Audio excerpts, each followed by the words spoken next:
Now that Yukti's here, we can formally start. So welcome everybody, and thanks Katherine, Professor Bowie, for designing our warm-up game. And this evening we have a very, very special lecture, but a lot of people came together to put this on, particularly Professor Bowie and Center for Southeast Asian Studies and the Thai Studies program at Harvard. So thanks to all of them for doing this, and without further ado, you. So did you record that important part? Well, let me repeat again. It's this event happened by the support of the Center for Southeast Asian Studies at UW and the Thai Study Center program at Howard University. I am very pleased to introduce Ajahn Pinkaew, whom I know for so long time. I knew her before she knew me because she was not because she graduated before me, but because she was so famous in Thailand long before I was known by someone. Because she was working on the currents of Thailand, right, at the border between Thailand and Burma, and her book published long times ago after she, not that she is more senior than me, but because she is really devoted herself to the studies. Her research was very famous on the currents, and believe it or not, she was one of very few Thai scholars who got cited and being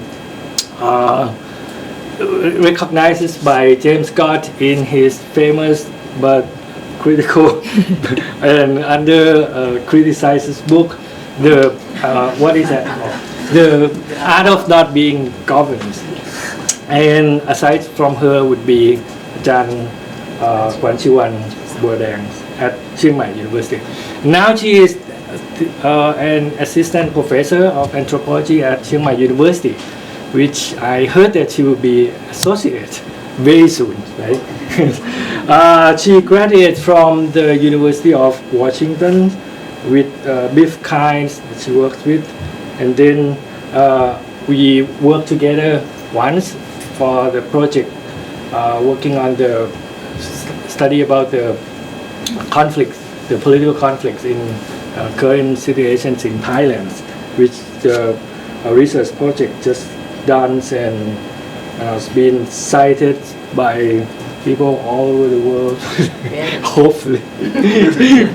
Also, yeah, and also now she is a fellow. Well, half of the year she was fellows of the Fulbright at University of Washington, and then she moved to Howard just because she wants to enjoy snow. As you can see from the announcement, she really loves snow. All of those years that she was in Seattle, Washington, she hasn't seen enough snow maybe. So then she enjoys snow with the fellowship at the Harvard Yenching at Harvard University. So, and this is not even is this talk would be the project that you are working at? Yeah, it's a project I proposed to the Harvard Yenching Institute. Okay, so please join me to welcome. Thank you so much, Yukti. I like to start with stories, Anthropologists have to start with stories. That's a tradition. On May 19, 2010, in response to the political turmoil and state's brutal suppression in Bangkok, a group of red shirts in Kalasin province, northeastern Thailand, staged a symbolic protest in front of the city hall. Returned the ID cards or Krim Bat Prachachon, as Wapat Yongkapisai, leader of the Kalasin red shirt, explained, was a gesture to denounce the status of being Thai and to cut the tie from the Thai state who ordered a massacre of its own people at Bangkok Ratpasol's demonstration. Papat also asked the Thai people in other parts of Thailand to join his campaign to refuse to be Thai or ปฏิเสธความเป็นไทย as a form of protest against the dictatorship. And this is at the City Hall in Kalasin. In Trat province, however, 81 displaced Thai people were excited to be granted ID cards from the Trat governor on March 31st, 2015.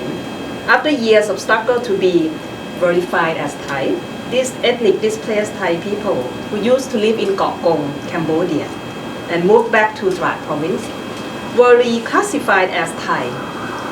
Samruai Thammasat, villagers of Klong Yai district, Trat province, told a reporter with joy that she was very happy to have her first Thai ID card.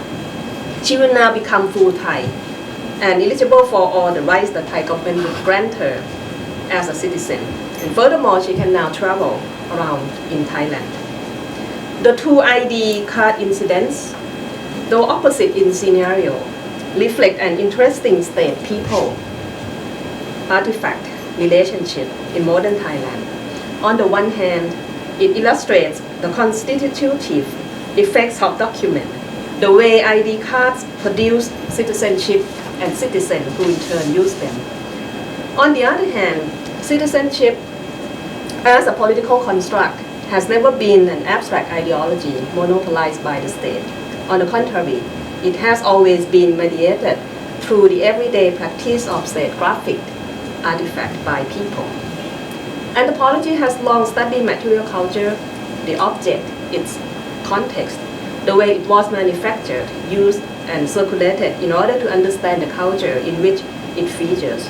However, official artifact and its practice did not gain much serious attention by anthropologists until recently.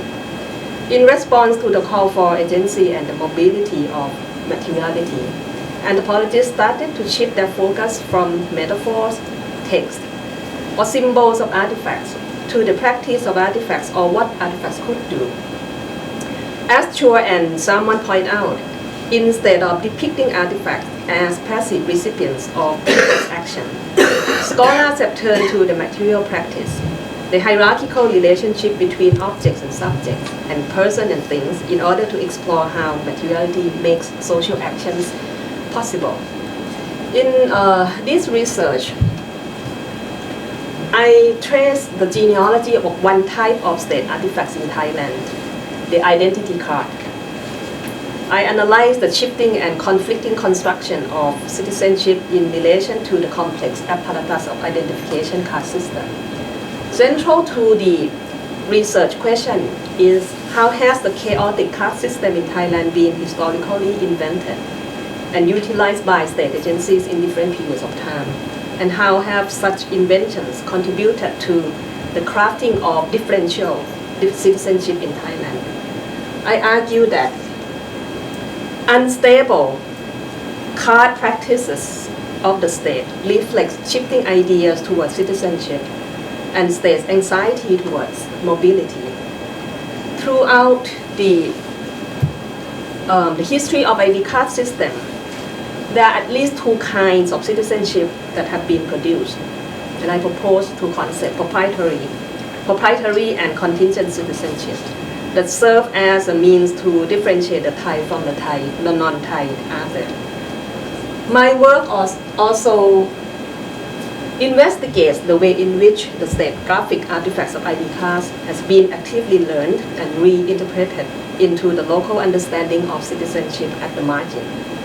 I argue that the culture of identification in Thailand is characterized by tension and contradiction, the product of the interplay between shifting official forms of domination and minorities' experimentation of everyday practice. Within the temporality of technocratic artifact of ID card, pragmatic citizenship has been developed to rework national identification and recraft citizenship as something alive and practical, involving a multiplicity of actors. struggling in an enlarged political sphere that extend beyond the constriction of the country. But before moving to the modern state artifact, I like to start with this first. Because ID cards is not the first kind of invention that the Thai state used in order to monitor or to surveillance on its people. State inscription on population is actually not a recently modern project, because if you look at in the pre-modern Siam, the most effective control of Corvée labor was carried out through methods of body marking. In Thai we call sak, right? The tattooing of the wrist of the Phrai Luang or the commoner who worked for the king, identifying the name of the city and master on the wrist. The state inscription through body making serves various objectives of regulating labor, identifying the patronage, protection, and class differentiation. So by marking the body as Phrai, it automatically fixed the social status and class, and thus prevented the possibility of upward mobility. New wrist tattoo was also added when the new king reigned the country. So you can imagine that a lot of tattoos being, marked on the wrist of one person if his lifespan, is long enough. Criminals who had been found guilty of some offense against the state could also be tattooed as well on the face. Apart from normal tattoo for Corvée, there were also tattoos that mark an exemption of statutory labor for several groups of people. For example, exemption tattoo for disabled people, and we call sak pikan, or for the aged or sak chat. But however, in the old Siam, tattooing was only for the Siamese, while foreigners or non-Siamese subjects were excluded. And I borrowed this picture from Ajahn Kat because, while I'm here, I couldn't access the Thai source that can show how tattoo in old Siam was like. And Ajahn Kat also kindly give a description of this sak tahan, right? Of her informant back in the 19 something from the north. And this is the poem by, from Kun Chiang Kun Pan. Being a commoner in the old time is not an easy life. And when Kun Pan was trying to leave monkhood, his monk friends sort of warned him that you live a happy life, why would you want to go out and be tattooed? Now, okay, I'd like to turn to the modern ID card. Pre-modern state inscription has undergone significant change when writing on the body gave way to reading of it. But unlike tattooing and other pre-modern forms of registration, the purpose of modern state inscription through identification card is not for labor control, but to ensure the national loyalty of the subject of the state. With a different mode of surveillance, the ID drew on a repertoire of physical signs and measurements by demonstrating them in written and visual records. The card has also brought with it the notion of proprietary citizenship that allows allows the state to maintain direct, continual, and specific contact between its ruling bureaucracy and its citizenry. Modern concept of citizen came to replace the pre-modern idea of subject, with the state's inclusive claim over individual membership. Thai nationality based on Thai race forms the foundation for modern Thai nationalism. At the same time, citizenship connotes a proprietary relationship between state and its citizen, in which the right to belong to the nation of a member is granted in exchange of his or her loyalty to the country. So here comes the first ID card, which was invented during Pibun government. ID card as a modern form of state inscription differs from pre-modern method of surveillance in several ways. As Strassler argues, and Strassler actually wrote a very wonderful book, for those of you who are interested, Refracted Vision, and it's one among very few anthropology of photography. And she argued The advent of identity photograph came with the expanding reach of modern bureaucratic state and the global currency of a semiotic technology, ideology, in which the photograph serves as truthful, legal, and scientific evidence. Not only the new form of knowledge about state subjects has been established, but photography as a technology of identification has brought with it a new technique of visual control by effectively providing visual and material form to the states, simultaneously standardizing and individualizing gaze. The first ID card, as you can see, is too big to carry, and it applies only to the residents of Panakorn and Thonburi only.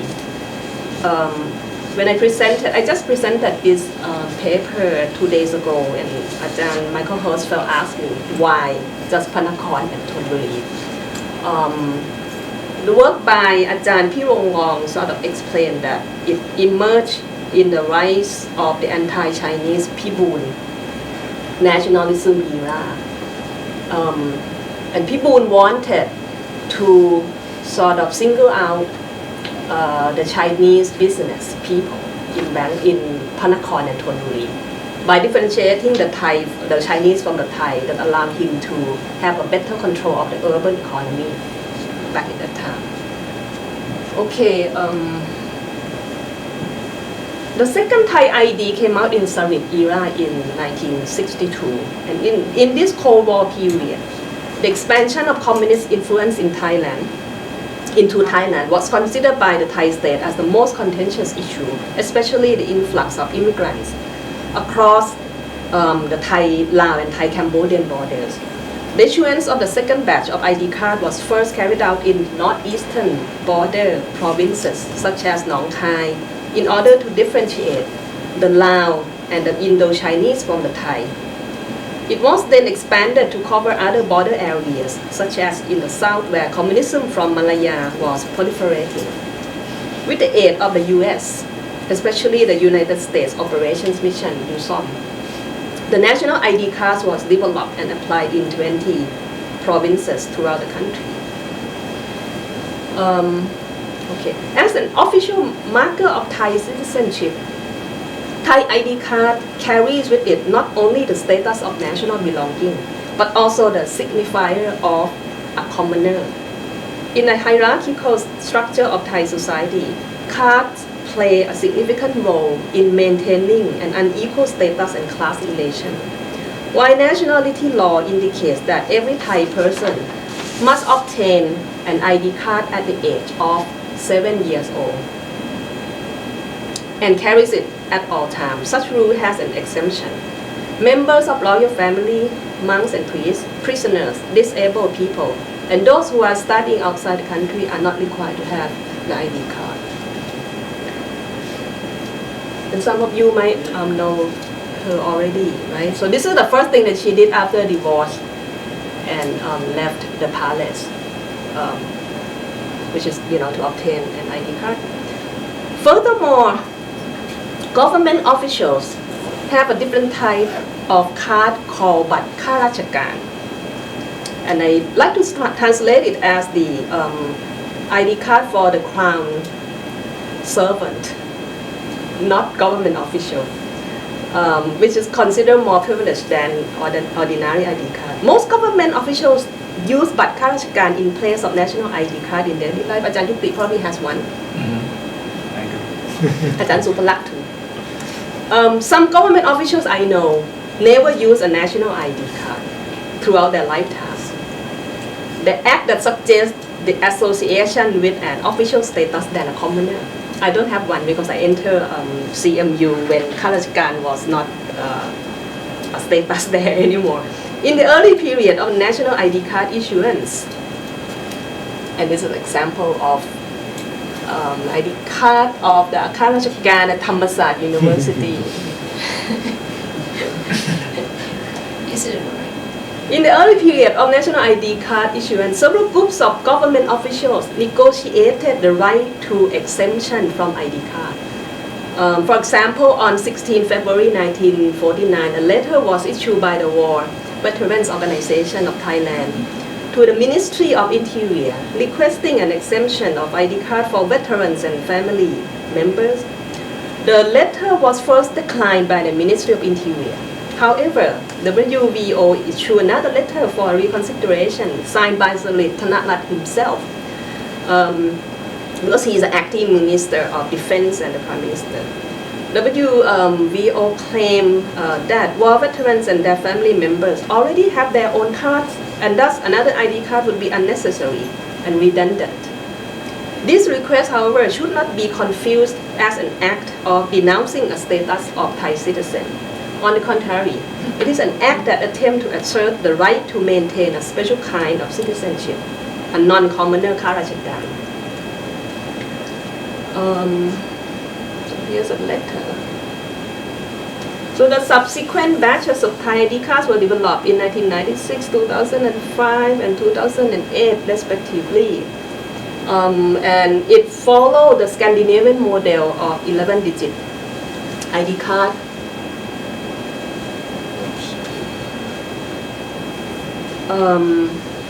Which has 13-digit PIN numbers, which is computerized, installed with magnetic stripe and IC chip with high capacity of information storage up to 80 KB. Data bank is now centralized in Bangkok, so on and so forth. In 2011, in the midst of heightened political conflict based on colors and the expansion of ultra-royalism in Thailand, the opposite government implemented a new nationality law that extends the age of a Thai citizen to apply for an ID card from 15 years old to 7 years old. The rationale is quite clear, to inculcate the love for the nation, for the kid. Most parents felt that it's a burden than benefits. And interestingly, the policy was widely criticized even within the Ministry of Interior itself. Some government officials complained that this innovation has caused shortage of card materials and proposed to amend the law.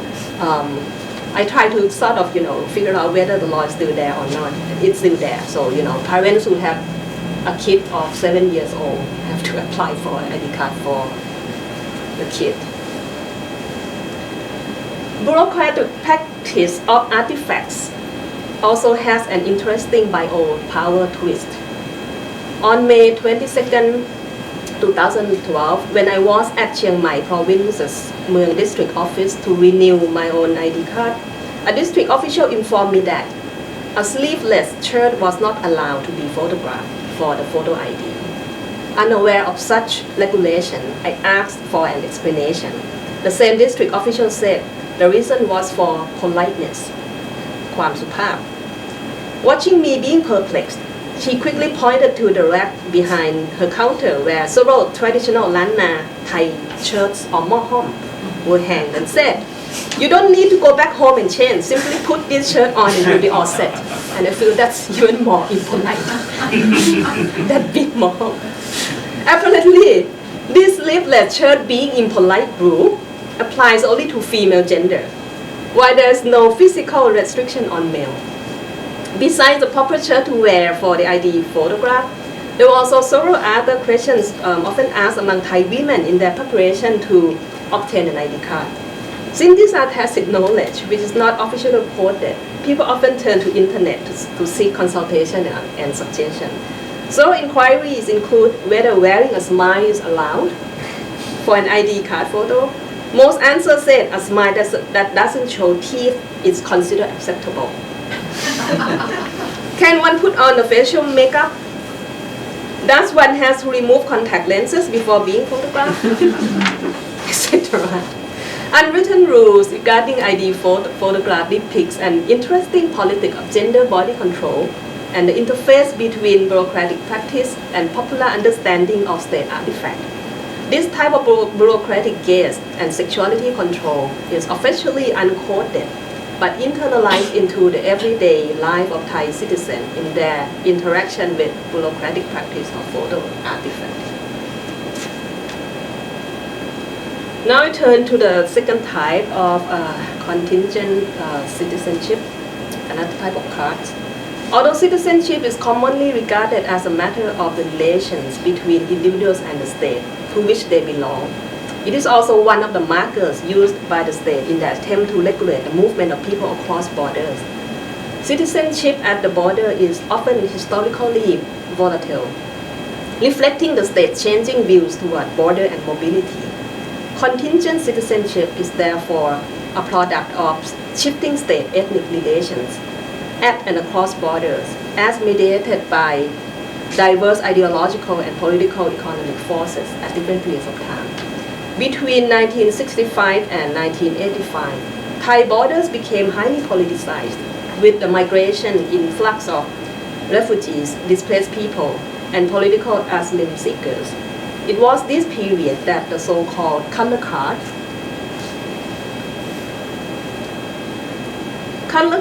or Bat Si were designed as a means of securing the borders through certifying individual identity and controlling movement across the border. Most of these diverse identification card programs, which have totals 17 different kinds, were poorly planned and lack consistent rationales. For example, what counts as immigrant can vary depending on date of entry into Thailand, ethnic identity, political ideology, and even elevation of residency, resulting in confusion rather than effective measures of control.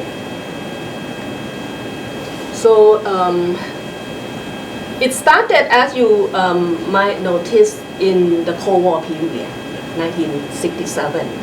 So the first cards is Vietnamese refugee ID cards. So the children that enter, children of the refugee have 1 year to report themselves to apply for Thai citizenship after 1946. Then that right is gone. Former Kuomintang, Jin Pu Chat or Jin Kana Chat, and so these groups of people helped the Thai government fight against communism. So the Thai government granted them this card, which can be upgraded into the Thai ID card. And you have these immigrants with the Thai race from Kok Kong, Cambodia, the one that I talked about earlier. Illegal immigrants with Thai race from Cambodia, white cars with red border. And this we found a lot along the border between Thailand and Myanmar. Pink card for the Burmese. We have the card not for the Chinese Kuomintang, but for the Jinho, independent Jinho. So people call yellow card. Even for the Nepalese, they also have green card. Another kind of Ho. There's so many Ho. 3 types of Chinese. So you have yellow, orange, orange card. Former Malayu communist ID cards. This one has more capital than the other. Can be upgraded into Thai ID card because it's ex-communist, right? And Highlander cards. This you find a lot in the mountain area. Blue cards.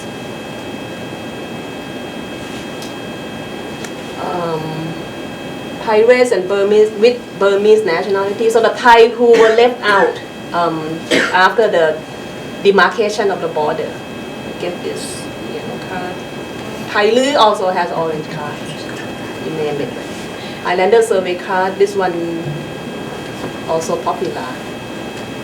And the Lao immigrant ID.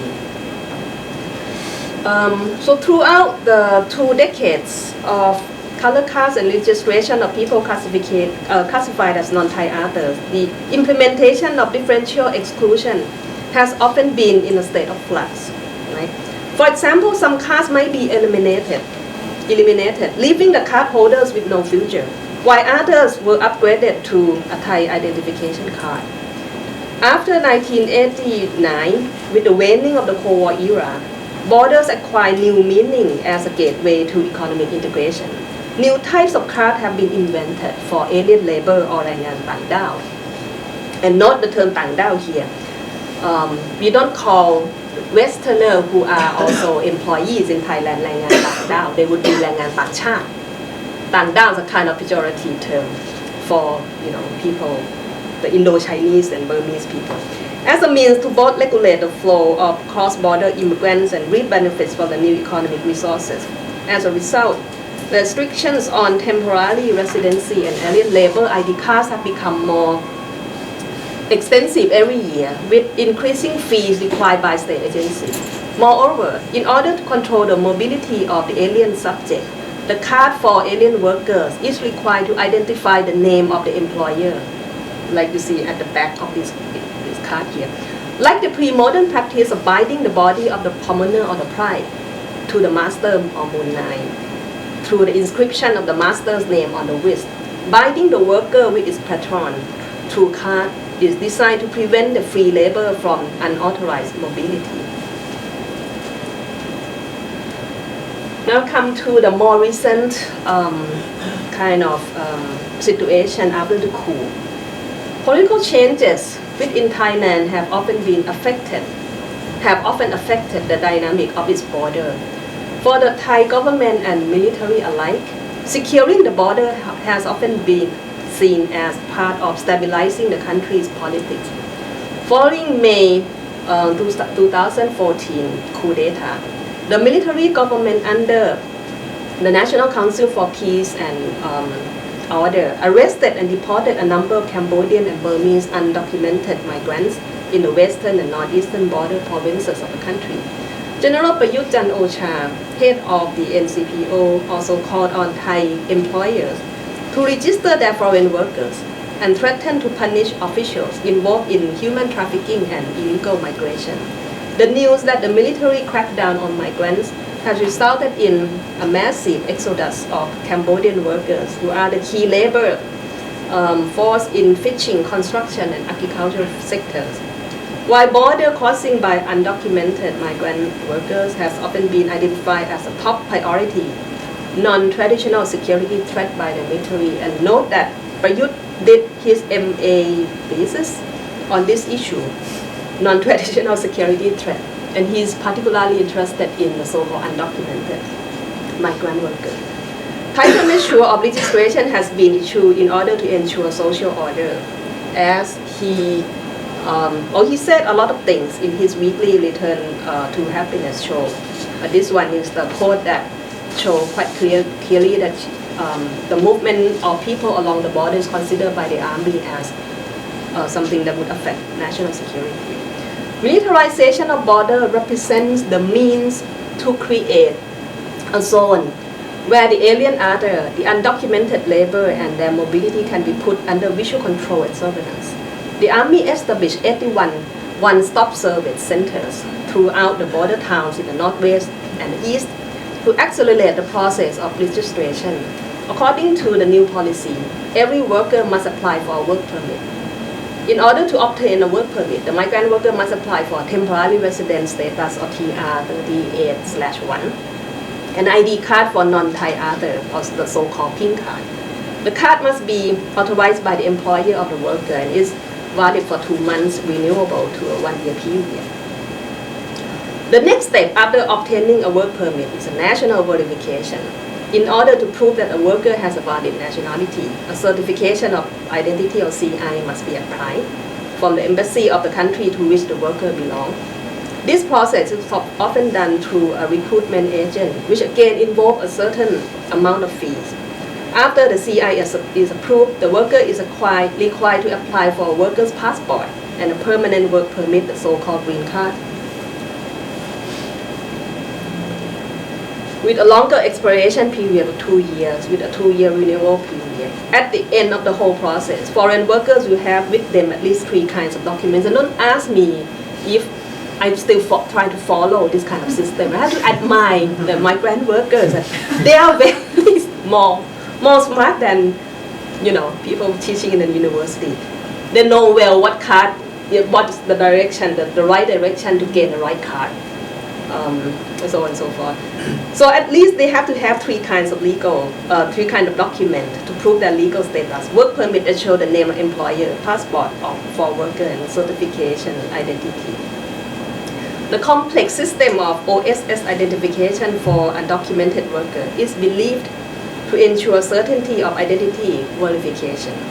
It is often claimed by the army as more efficient than the existing card system. But again, it has produced more cards and documents through a more tedious process of constant proving of oneself. Fundamental to this bureaucratic system of identification card production is the belief that the more ID documents are used, the more effective the segregation technique will become, and thus guarantee the contingency of citizenship for those who are situated outside the realm of Thainess. Prior to the military-made pink card, there have already been a variety of ID cards for alien laborers or แรงงานต่างด้าว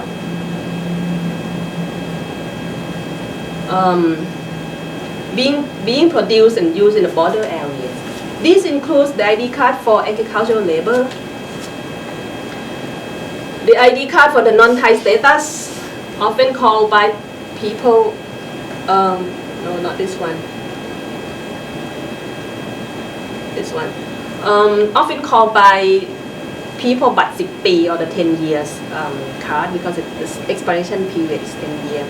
The ID card issued by the head of the village where the foreign labor reside. All these are for different purposes and objectives, and definitely not free of charge.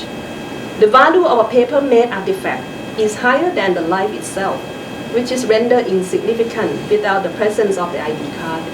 Within this context, ID card becomes another kind of self, the various kind of self as differently demanded by diverse sets of bureaucratic institutes that constantly change through time.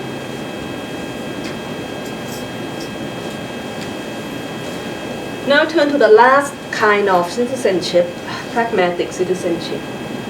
If the regime of paper document represents one form of semiotic technology of identity control, it is not simply the instrument of already existing social organization, as Matthew Hall points out.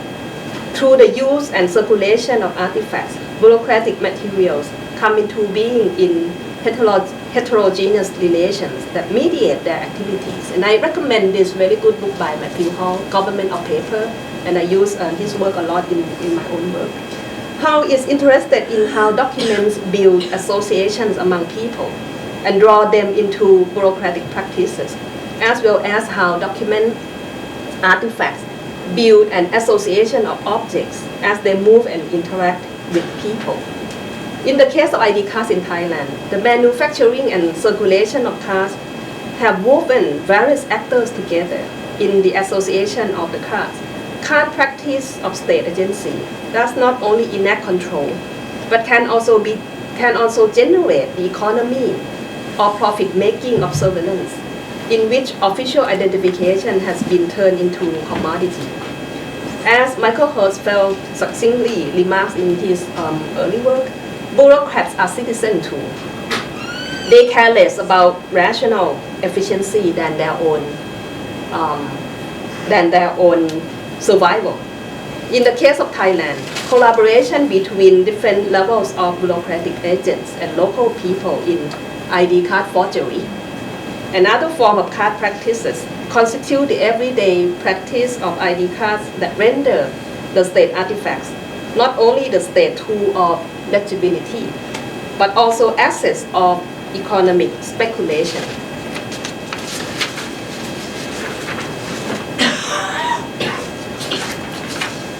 ID card falsification business has become a very lucrative enterprise that involves a wide range of people from various sectors.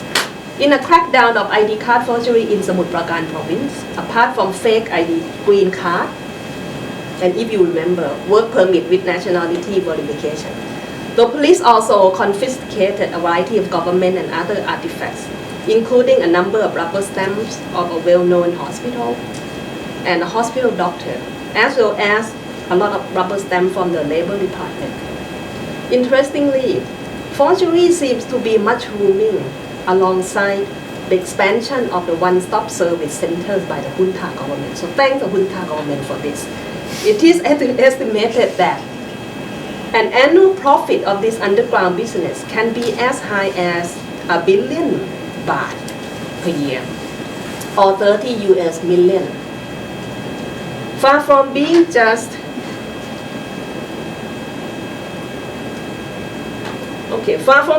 a hegemonic tool that delineates the boundary of citizenship, ID card practices by both bureaucratic agents and the non-Thai subjects. We conceptualize citizenship in different meanings. For government officials involved in the ID schematic scam, ID cards signify less of a national asset with political integrity than a medium of exchange, a valuable commodity that grows alongside the increasing demand in the citizenship market. For the undocumented migrants along the border, these state artifacts are identity capitals that have different values. The Katherine and the Chiang from Burma I interviewed in both Chiang Mai City and Thammasat town, possessing multiple ID cards that enable them to move more freely across different locales and national terrains. Multiple identifications are thus a nomadic strategy derived from the temporal idea towards citizenship. A current NGO worker in the picture here, who has lived in Thammasat for more than 10 years and has at least 3 kinds of ID cards, told me that the reason he has so many cards is because he wanted to be independent.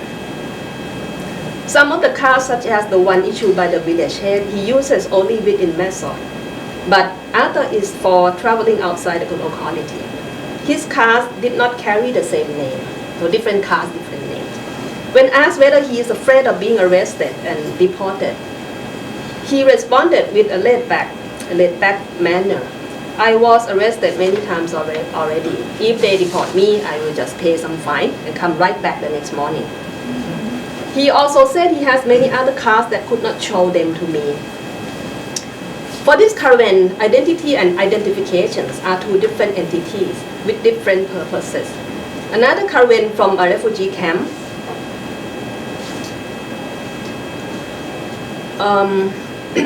try various channels in order to obtain the most beneficial card. These strategies including applying for a work permit or pink card that has his Thai girlfriend as an employer. And the Thai girlfriend happened to be my own student. He also paid 8,000 baht to a Korean broker in order to obtain a Thai ID card. And also went back to Burma to apply for a passport. So he has so many, state artifacts in his hand, both the Thai and the Burmese. Interestingly, although he has a valid Burmese passport, he never used it for border crossing. Most of migrants from Burma use temporary border crossing pier, where boats transport people between the 2 countries without any official documents. So locally working of citizenship is a usual practice that can be found in various border areas. As a counter-construction of citizenship, border crossing and multiple identities practiced by both individuals and families undermine the rhetoric of unified solidarity and singular national identity. A study by Alexander Horstman at the Thai and Malaysian borders also noted that dual citizenship and the holding of multiple identification cards constitute an important strategy employed by the so-called trapped minorities in response to the state's rigid boundary surveillance and citizenship policy. Similar practices are also found among members of border communities and immigrants along the border between Thailand and Burma, where identities are fixed by different kinds of toddler identification cards. Arranged adoption of children of immigrant parents from Burma whose legal status remains uncertain by Thai citizens is a fast-lane strategy to guarantee permanent citizenship for the youth. In my interview with a family of Pinkaew Laungaramsri village, a border community between the Chiang states in Burma and Yenching district in Thailand's Chiang Mai province, 4 members in the same family, including father, mother, and 2 children, have obtained 3 different kinds of identification cards. While still residing in Chiang Rai province, the father used to have a yellow card, if you remember, or Chinese immigrant ID card, the status to which he is entitled as a son of the former Kuomintang soldier. After getting married to his wife, who lives in Yenching district, he decided to leave the yellow card because it doesn't have any future. While applying for a pink card, His wife has had a pink card since she moved into Thailand. The two children, however, have been adopted by two different Thai families and thus have different last names from each other and from their parents. For ethnic minorities in the border and immigrants from Burma alike, color identification cards have become assets with different kinds of value, which have been accumulated and used to upgrade their status. Some ethnic Hill people who have settled in Thailand long enough might work as brokers who travel to many villages in order to buy Thai ID cards from relatives of the deceased and sell them to the new immigrants. Many Chan and Karen immigrants from Burma who have no card of their own might make deals with friends in the Hill village, adding their names into the house registration documents in order to obtain Thai ID cards for Highlanders, the green age, red. It is common that people who live at the border or in a refugee camp, such as the one in Tak province, might carry more than one card and use each of them for different purposes. ID cards are therefore not only the state instrument of control, but survival resources to be assessed, classified, and circulated according to a hierarchy of values, which is usually predicated on the degree to which a given card has a negotiating power in dealing with police authority and how much freedom the mobility the card entails. Immigrants who have only a few obsolete cards are often considered as the poorest and most marginal. On the contrary, the longer settled migrants who have developed networks of connection with various district and provincial bureaucrats responsible for ID card production might turn themselves into a mediator who help coordinate the economy of state artifacts and thus facilitate the fluid and pragmatist notion of citizenship. And I'd like to conclude here. In this presentation, I have tried to capture the shifting and conflicting construction of citizenship and its complex apparatus of ID card systems. I have argued that the culture of identification in Thailand is characterized by its tension and contradiction, the product of interplay among shifting official norms, official forms of domination and control, bureaucratic corruption, and everyday life's negotiation of the minorities. I've tried to show in this talk how cards and colors, as a powerful techniques of statecraft, deployed to control mobility and fix the identity of border-crossing people, have often been employed by the non-Thai subjects as assets of circulation and tools for negotiation, while the population of immigrants has been turned arbitrarily into an ambiguous ethnic category of non-Thai minority. Such transformation has often been in flux, resulting in diverse translations of local notions of citizenship. Pragmatic citizenship constitutes, therefore, a reworking of national identification as something practical, temporal, and fluid. It is in this realm that the non-Thai other is allowed the possibility of both being subjectified and becoming subject-making in the unstable state-ethnic relationship of modern Thai society. And this is the person who worked in the Metao clinic. If you know Metao, I'm not sure. The clinic run by a Karen doctor. And everyone there are so-called undocumented people from Burma. And he has, once again, solo cards with him. And in Asst, you have this temporal permitted border crossing point where people can cross the river without using any documents. It's a daily border crossing.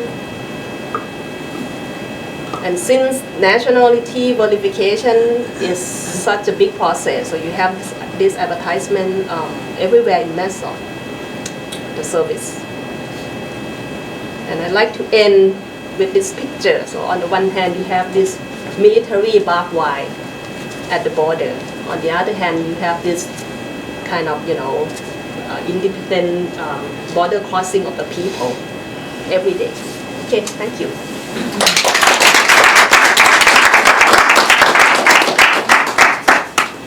Yeah, so thank you very much.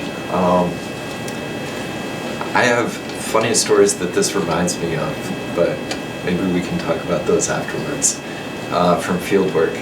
But I also have a question about potential precursors to the ID card system, because in the National Archives in Cambodia, there's sort of records of Malay, probably Malay, but actually they're recorded as Thai, Muslim teachers traveling from Bangkok into French territory at that point in time, and they have some form of recognized ID that is recorded as being a Thai ID. Right. So something, either some kind of like teacher certification system or something like that, but something that was relatively widely recognized in Siam that was before the national ID system. So that would be an open question, but then that was just sort of my own thing. But I also wanted to invite Professor Bowie and also Yukti to add any comments or questions, if you had any, off the top of your head. How's your head, Yukti? You go ahead. I don't have any, I think just open it up and let people talk. We have questions and stuff, but nothing, Okay. no Yeah, official let's do anything. that. Do you have anything official? Yep. Are you moderating? No, no. It's not official. You can run your own show. John, thank you very much. What about if a undocumented, doesn't have a proper real Thai citizenship ID, marries a real Thai? What happened to the kids?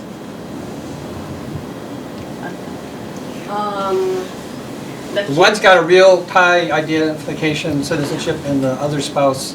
If the person came into Thailand illegally, then the kid will be not illegal.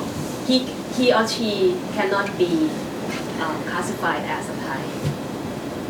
No way at all? Unless the person who came into Thailand illegally make his entry legal through various ways. Yeah. For example, you go through this one-stop service process, right? Apply for the pink card, and if you work, you have to have an employer, so on and so forth. So the undocumented means your name is not in the system. You came in without acknowledgement of the government. So the government have to, they try to put everything into order in the system by classifying people into different kinds. And as long as your existence is not in the system yet, you marry to the Thai or whatsoever, it doesn't really make your kid or yourself legal. Have you known that now we can do Thai identification at the consulate now? Oh, okay. I just realized too, You mean outside? outside of the country, which is mean mobile. So yeah, it's now computerized. Yeah. They believe that by computerized and centralized, right, the government will have a more effective system Yeah. of registration. Right? Even in Thailand too, right? You don't have to go to the or whatever, the county or anything. You can just do everywhere. I did it at the SkyTrain. Yeah, BTS Yes, like the station. Yeah. No, Station of BTS SkyTrain. Which I sort of think that it opens more possibility of forgery, Yes. of falsification of the ID cards. But you can be the copy one or the real one.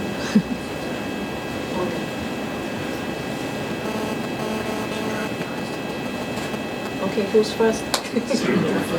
I was just curious about monks. So you said monks are exempt from Having ID. from having IDs. So, I mean, I imagine there's not a huge number of people doing this, but have you heard of any, like, Monks have their own cards. Yeah. monks have their own cards? It's a different system.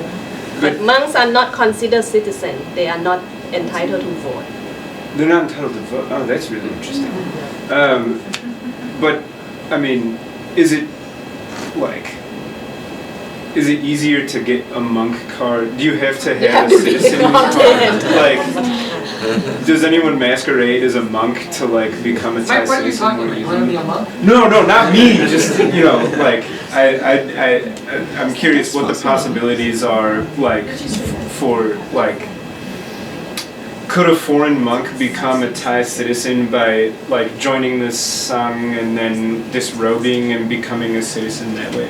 The monk system I have not looked into yet, but they also have their own surveillance system. Okay. As a monk, you have to carry the monk card. If a police come to you and check you and you don't have a card, you become prat tuan. Right? So you become the illegal monk. Right. And can be, I'm not sure, you will be arrested by police or they will send you to the Thera Samakom. But monk runs their own kind of thing. Surveillance. Interesting. Yes. So, at the beginning of the talk, you made mention of kind of pre-modern ways that the state would organize its citizenry is the wrong word, population, right? But and then talked about a genealogy to now, but I'm wondering where that works and where that doesn't, because in a pre-modern organization like you described, there's all these official classes with labels, but at least formally in what you're discussing, it's just a binary. You are citizen or you are not citizen, right? At least formally, right? If you're not citizen, you're lost in this morass of all these different colored cards. But if you are a citizen, you're supposed to be sort of equal, right? Which means that it would mask all the class relationships that used to be open in a pre-modern way. So I guess what I'm wanting to know is, I mean, should we understand this as kind of a continued sort of sharpening, or the state getting better at organizing people, or is there some kind of break between the first example and the modern one? Because I mean, there's some kind of, clearly all the different color cards are in an unequal state, but once you reach citizenship, with the exception of perhaps Bad Karachigan, you're supposed to formally be equal. You mean the ID card is the objective is to make people equal? If you have citizenship, right? People are supposed to be equal. Supposed to be. That's a principle. They're obviously not, but you're supposed to be, right? So I'm asking, should we see this as one continuous history of state identification and organization of people? Or is there a moment of break? Are these two different? Because if we were to take a genealogical perspective, this would have to be one long line, right? In the Foucauldian sense of genealogy. The state is different states, for sure. And the purpose of the inscription is also different. In the pre-modern time, it's for labor control. The state is not interested in knowing people. ID card is, obviously, in Foucault sense, is a kind of modern method that allows the state to know or to have knowledge about its subject. The subject is, modern subject too. So if you ask, it's a continuing process. It's probably not a continuing process. It's a break or not. It's a different mode and different kind of system. Tattooing is in a Sabdina system, right? Where labors are important for the pre-modern Siam. But in the modern time, it's a territory. Right? It's not labor. Governing of territory comes to replace governing of people, and the national loyalty, right, is the main purpose of the state. But what I try to sort of point out, it's a kind of analogical. That it's irony that even though the tattooing system is already gone, right? But you still have a kind of, you can say a similar kind of process of preventing people from moving by registering the name of the master, right? Because tattooing is the kind of method to prevent the labor or the commoner to move around. You have to stick with the master. Right? So for the alien labor here is the same. Right? In order to prevent them from changing jobs or moving outside the location where they work, the card must carry the name of the master. So the resonates the kind of, the old system of Sabina in the modern time. But of course, it's not a continuing process. Or the state has this project and carries it, all along into the modern time. Not sure I answered the question. No, I'm not sure I asked the right question. No, that's getting at what I wanted. I mean, because there's whether or not the modern state practices of organizing subjects are how to think of them in connection to historical ways. Whether or not they're completely different, it's a break. Whether or not it's one continuous thing. So yeah, I mean, you did answer the question. To my satisfaction. Okay, have to think about it. Thank you. I just want to ask something related to that, the alien card working permit. I'm not sure how you call it. So you have the name of the employer indicated at the back of the card to to reduce the mobility of the workers. So from my experience, there are a lot of cases that the employers, instead of giving away that card to the workers, they just collect all the card with them. Is that the right thing that they should do, or is it illegal? It's not the right thing to do.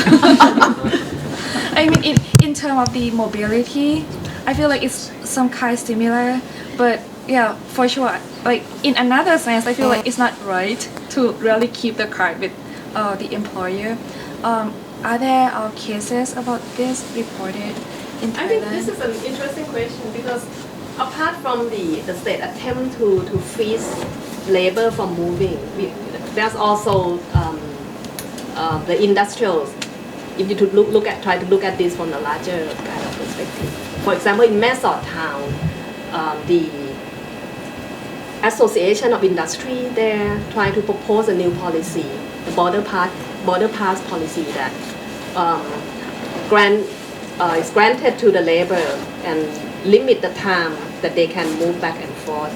But this border pass allows only the mobility within the town, so that they would not change job, because the certainty of the labor is very important, right? So yeah, so employers and industry people also try to do the same thing, try to make sure that in the agriculture sector or in the fishing industry, there's always a kind of predictable amount of labor stay put in certain places. But people don't actually care, right? Labor, for example, in my house, the maid of my parents, she also has many cards. Employers have to have a lot of tactics in order to keep, their workers stay in one place. Okay, I just had a question related to that actually. So, what are the incentives or disincentives if it was like a small company or a private employer-employee relationship for giving them the cards? Are businesses obligated in any way, like with labor laws or minimum wage laws, if they give someone a card that's working for them? Basically, is there an incentive to not help them get cards so that they remain, like in the US, you have a lot of illegal labor that's then, if they're not documented, businesses will exploit their labor even more by not paying them like minimum wage, right? So is there something like that going on? What's the dynamic? It's the law. If you hire an undocumented worker, then you get fined. But I mean, does that happen?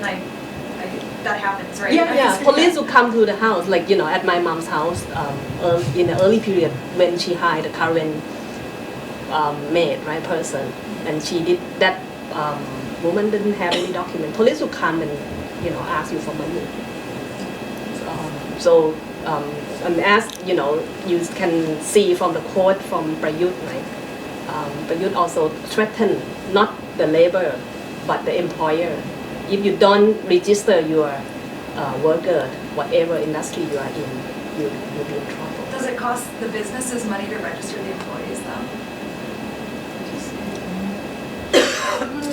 I'm not sure they have to contribute or not, but the worker will have to pay like 3,000 baht. The employer probably take money from the. Yeah, right.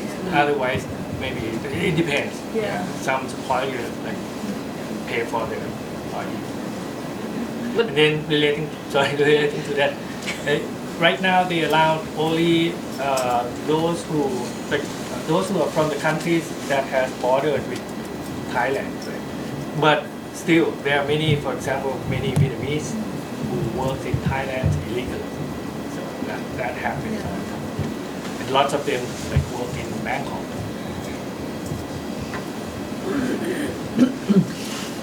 Well, on the following question, we think I think the point is to see how the regimes of state classifications of the subjects change has been like changing over time. And I think like saying that like pre-moderns and moderns probably not enough, as you said, you present in your presentation yourself that like doing the P-boons and then solids and then afterwards it's been changing. Right? Yeah. So then maybe I'd like to see like maybe would you like maybe in the future that develop the ideas of probably the regimes of the way the states classify its subjects, like Thai states classify subjects, and then on the other hand, I would see it's you show the flexibilities of the state itself to like it's been, I would call it like the anxiety of the states, that the state trying to control the people, but on the other hand, it cannot control the subjects very, very well in the way that it has to somehow open flexibilities to the people to allow them in a way to hold many cards. So then it's pragmatic to the people, but on the other hand, the state itself, right now, it seems to be like going back to the pre-modern period when labor is more important, so then it's more open to have people to move into the country, to work otherwise, right? So Thailand would not be surviving till today if we don't have labor power. And also like on the other hand, for the people like the legal citizens that has the state IDs, the 13 digits, right, has meanings in it, right? And then not everyone has the same status. For example, if one just changed the status from being non-Thai to be Thai, but then in one's generation, for example, you have right to vote, but you don't have right to be elected for some kind of citizen. So it depends. Yeah, I talked to some of the people at Sangkhlaburi. They said they have like this kind of card that says some digit in the ID card, which you didn't. Yeah, I didn't go into have time. detail. So, yeah, go into detail. So then within there's that several kind numbers of, like 3, 8, and something. You're Thai citizen, but the rest, 9, you know the Thai. 0 is non-Thai status card, so it's not a Thai citizen. So there are several meaning. Yes, there are numbers that represent you are already registered, but you are not Thai. You are registered. You enter into Thailand illegally, but now you make it legal, so you have the right, but you are still not Thai. So there are certain digits that, even though you have the card, doesn't mean that you are Thai.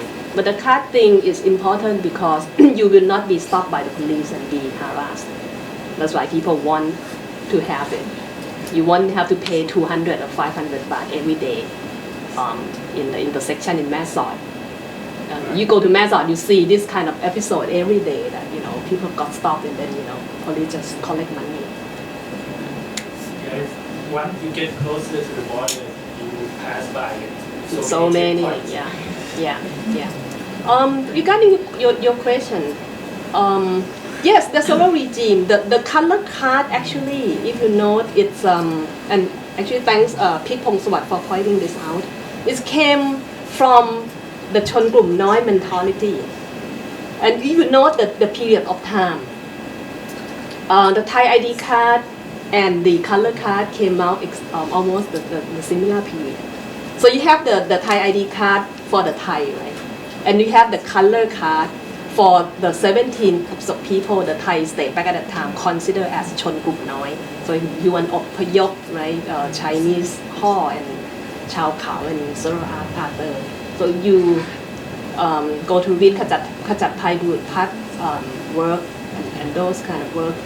You have a lot of characteristics of this Chon Group Noi. The border crisis back at the time was so serious that the state didn't know what to do. So the first thing they did was produce cards, right, to people so that you hold the cards. The state know that probably you're a communist or you're ex-communist. You're trying to find a way to put you.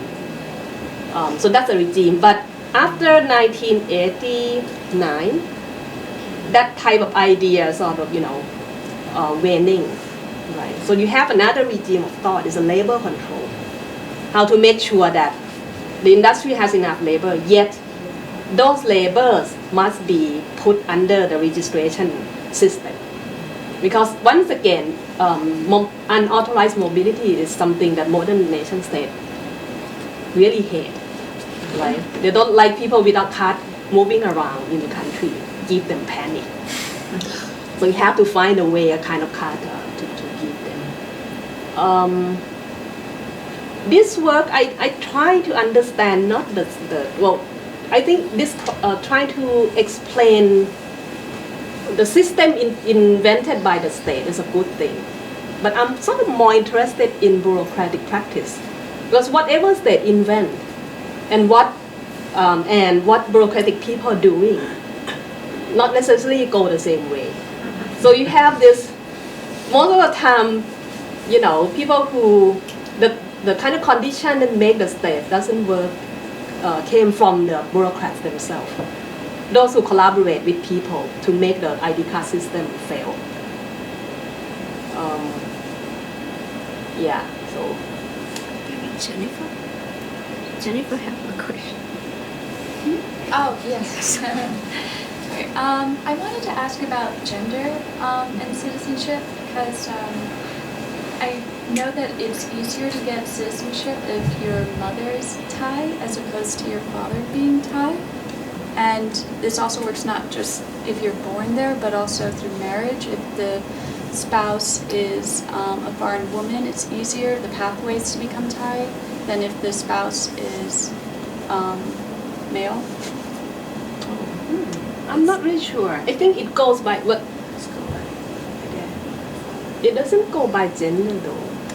I had a friend in school who his mom was Thai, but his father was German, and so he, for whatever reason, was not eligible for a Thai citizenship, even though he grew up and was born in Thailand. He still had to do the 90-day reporting and everything. Does the mother have card? If one of them are Thai, then automatically the kids are Thai. Oh, interesting. It goes by bloodline. It doesn't matter father or mother. The card is. I wonder if the mother has the labor card. Yeah, that I don't know. He said that she was Thai, but I didn't ask the details. The old way was it would have been not possible. But they did change it about 20 years ago. It could be possible. Oh, okay, he's, I think, maybe 30 now or so. Yeah. I know the laws have been changed a lot.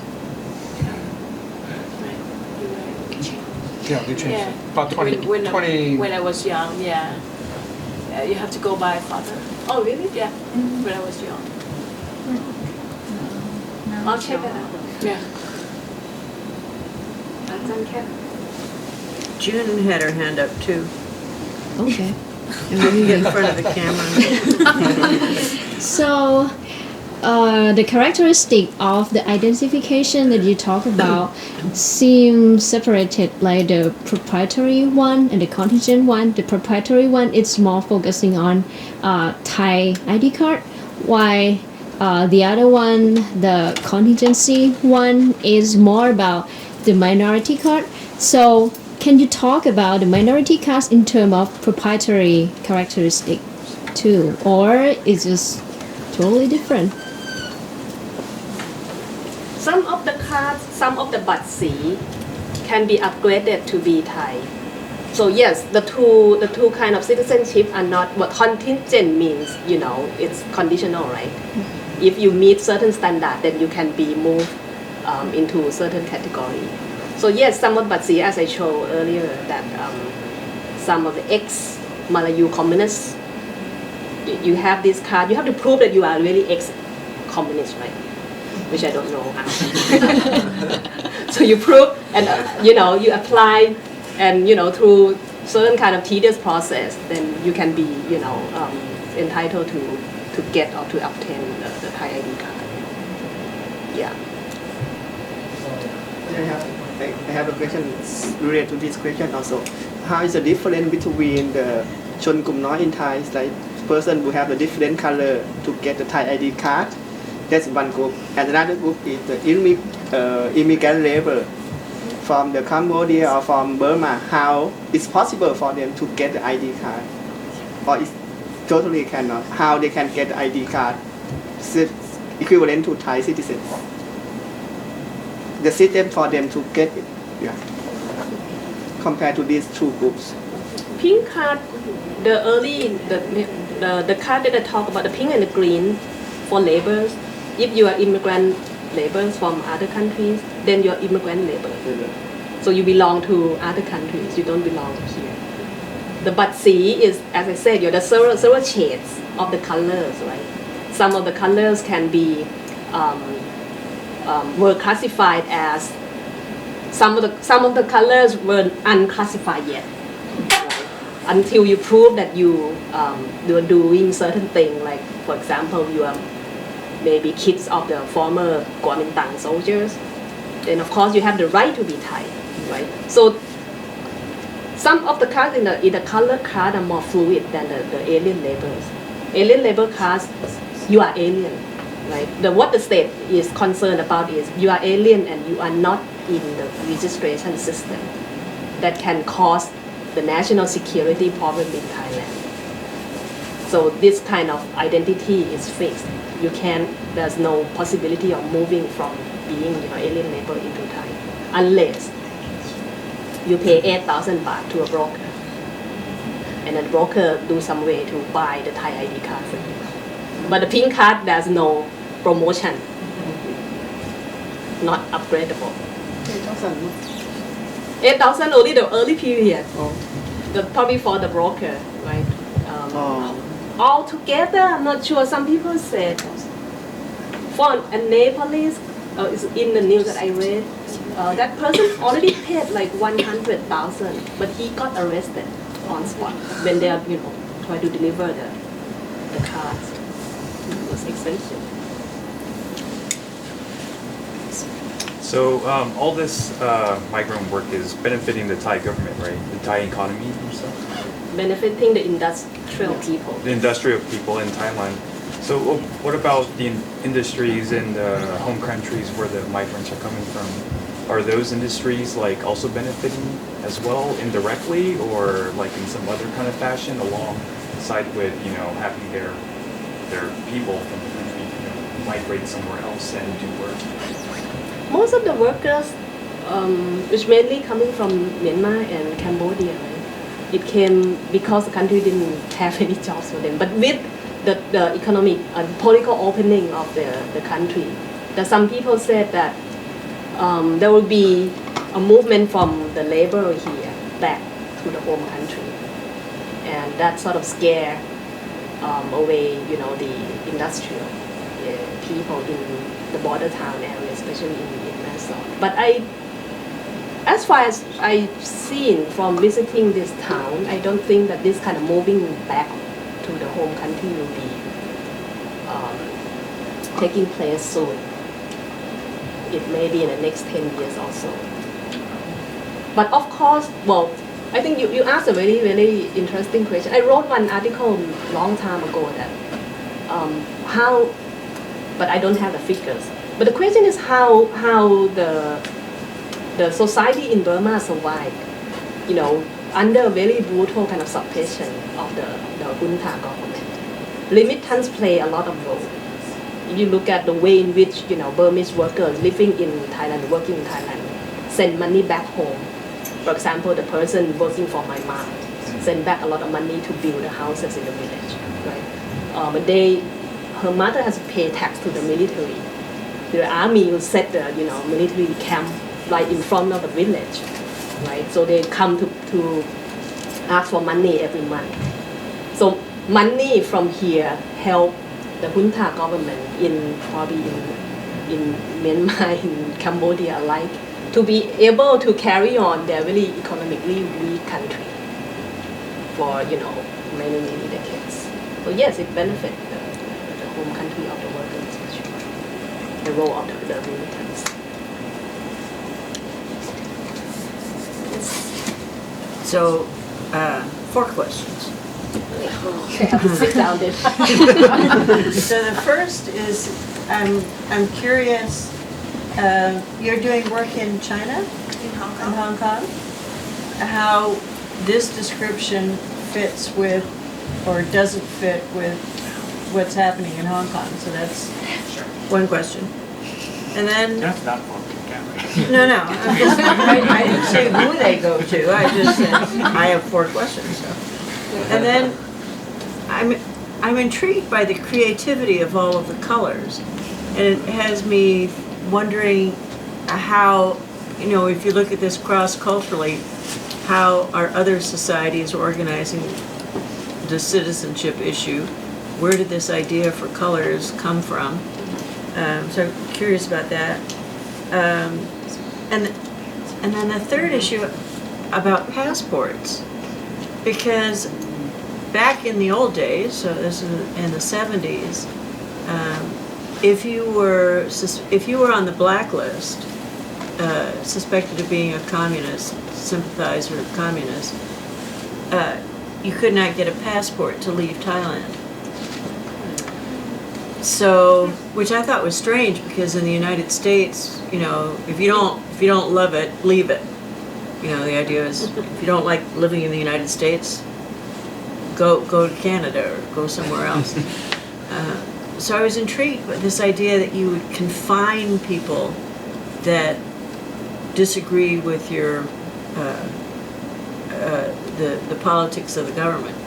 So I don't, just thinking about passports as another dimension of cards. And then the fourth issue,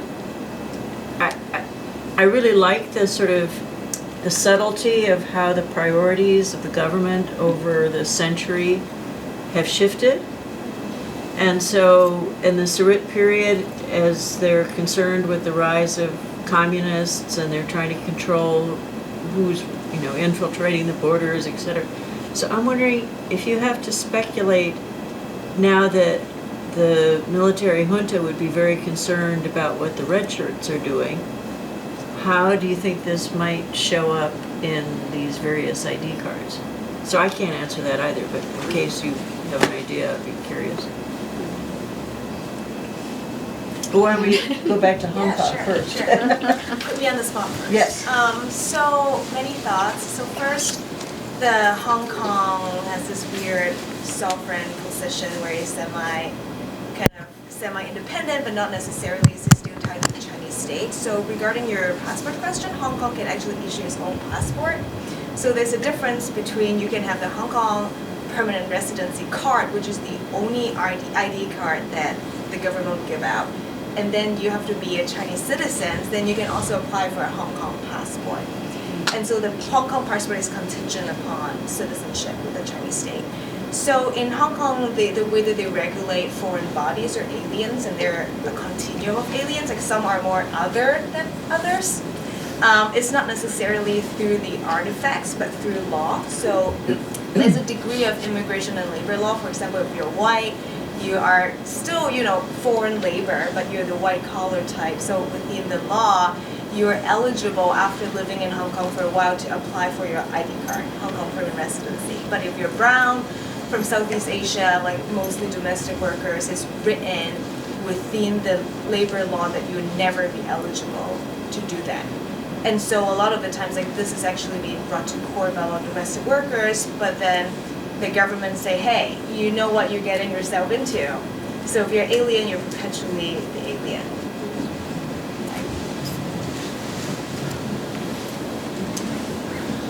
Okay, colors. I've been asked this question before in my presentation last week.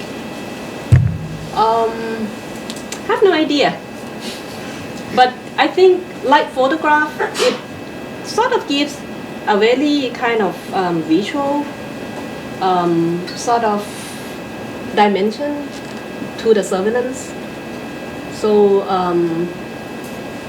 the Chinese system goes by stars. One of the Chinese colleagues sort of exchange ideas. And I think that the go by star, you have to read from the cards. You have 1 star, 2 star. So compared to colors probably give you a kind of a more vivid sort of visual power that you can really tell at once who you are. And in fact, it is because the people call it by Bat Kieu or green card, and they know exactly. Okay, so Bat Kieu is Cambodia, the Thai in Cambodia, right? The blue edge red, that's Chao Kao, right? So it's become a kind of synonym for the certain group of people. So whoever invented this, I think is clever in the age that you don't have a computerized system yet. Was this Ministry of Interior? Which department would have done this? It's the Ministry of Interior, and I don't know. Sorry, and I have to check. I'm not sure who's that. It might actually be possible to track down the person sitting around the table going, let's do it in color. Great idea. And maybe they studied art in Paris. And Pitt actually sort of remarked that it has a racial kind of subtlety too. But I'm not really sure because there's some card which is white too, like the one for the Jean Kanachat. But white for Jean Kanachat is also entitled to have the white ID card. So the white color represents the majority, right? While the other color are the minorities. So it sort of has this kind of binary opposition of colors too. Why do Thai states like to keep the others inside the country? I don't know. Nowadays, it seems that they're quite happy that a fair number of opposition are in exile. Actually, so no. The philosophy may have changed. But you just said that come back. Some come back home, and if you have anything to talk about, just talk about it inside the country. No, they don't want them to be outside. Yeah. They want them to be back. I think it's similar logic. More control. But isn't that the kind of surveillance? It's a technology of surveillance anyway. That if you keep people under your sight, then you know how to control them. And these are dangerous people, right? The communists that you mentioned in 70s. Yeah, but I mean, I don't think all governments have that same philosophy towards their dissidents. There are other countries, I don't know, I have to think about this, I'm just talking off on the top of my head, but I'm thinking that they're glad if people leave. If you don't like it, get out of here, go somewhere else, and we don't have to worry about you. So it's kind of like in Vietnam, they just deport one scholar who criticized about one blogger who got released from the prison by the negotiation between the U.S. government and Vietnam to release him. And once he got released, then he flew to here in the U.S. But it's not the government that kicked him out, right? He decided Sort to of. leave. He decided? Like three counterparts would have to come to himself and then the two governments. I think Vietnam happy to deport the people. Yeah. But- Well, they do approved medical leave for controversial figures sometimes to the United States. But for Thailand, it's different. Thai states like to contain the dissident. They love each other. Stay put with each other. a concern about other people finding out that there's any conflict inside the country, or sort of, I don't know what the logic is, but Maybe it's more dangerous to let them out. Yeah, because Being these more days out. all like right cyber and everything, so people have more freedom outside the country, so they can. Otherwise, why they use why they revoke the passport? That is another strategy that you have to go back, otherwise you won't be survive outside the country without So the passport. same logic. Yeah, the same logic. Richard, I don't think that the state need to have a card for them in order to know who are they, because the visibility is really very clear. in the see country. which province they're from.